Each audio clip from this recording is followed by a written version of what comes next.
Okay, video blog, better late than never. And I'm coming to you wet hair. I've got to make it quick. I almost forgot. I'm so sorry. And the topic this week is synchronicity.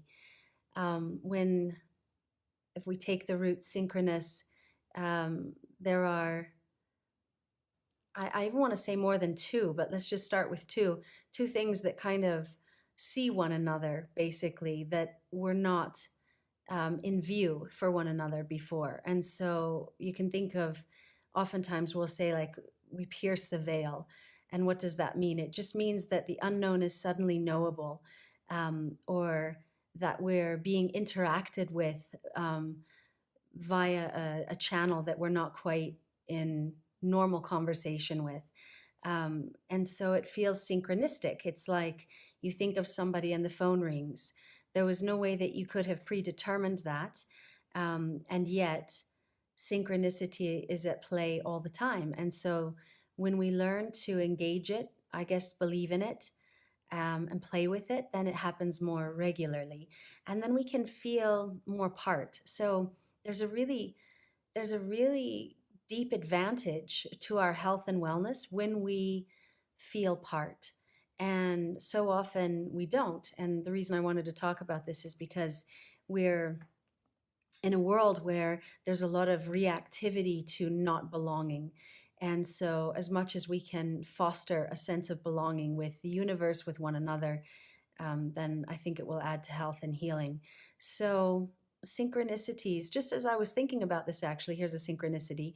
My good friend, um, who I've come to know as basically a channeler for next best things in my life. That's kind of a role that he's played. He texted me as I was thinking about this topic and said, hey, I know that you're reading Anamkara right now for the second or third time, and therefore there's this other guy I want to introduce you to. His name's John Moriarty. He's also Irish, and he wrote something called Dream Time. And I also was given a book yesterday called Dream Yoga.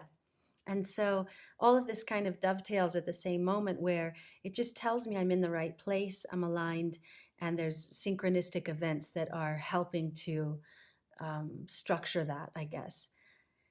And if you're advanced in your synchronicities, you feel like you've had more than your share. I mean, don't worry, they'll still come. But if you feel like that, then you can start to be a channel for other people. And that's really fun when you can be the synchronistic link between what somebody needs to hear next or do next or whatever. So I play with this a lot where I can just ask, because then it integrates us not just with the divine, but also with one another. Then we suddenly have that sense of belonging that we matter to one another. We matter in each other's lives. Okay, that's a wrap. Let's do our 60-second meditation. I'm going to switch hands. We're going to go over to this side.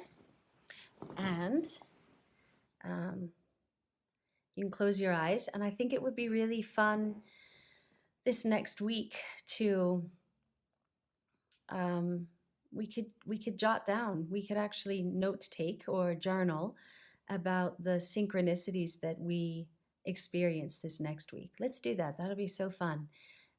So close your eyes and just find a comfortable seat, a seat in the center of your being.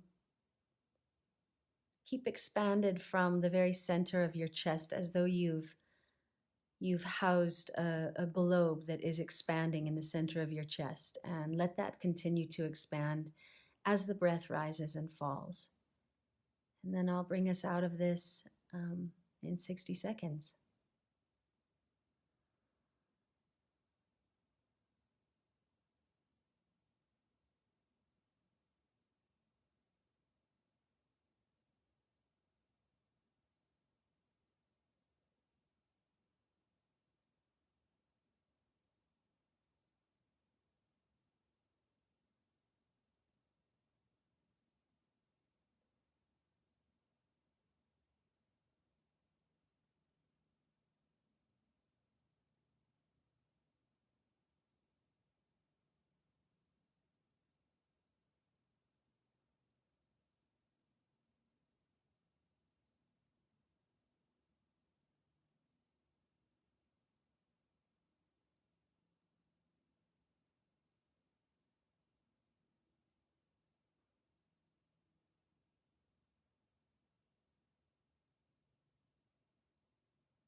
And as you're ready, you can open your eyes. Greet the moment. Oh, I'm sorry, I think I was tilted.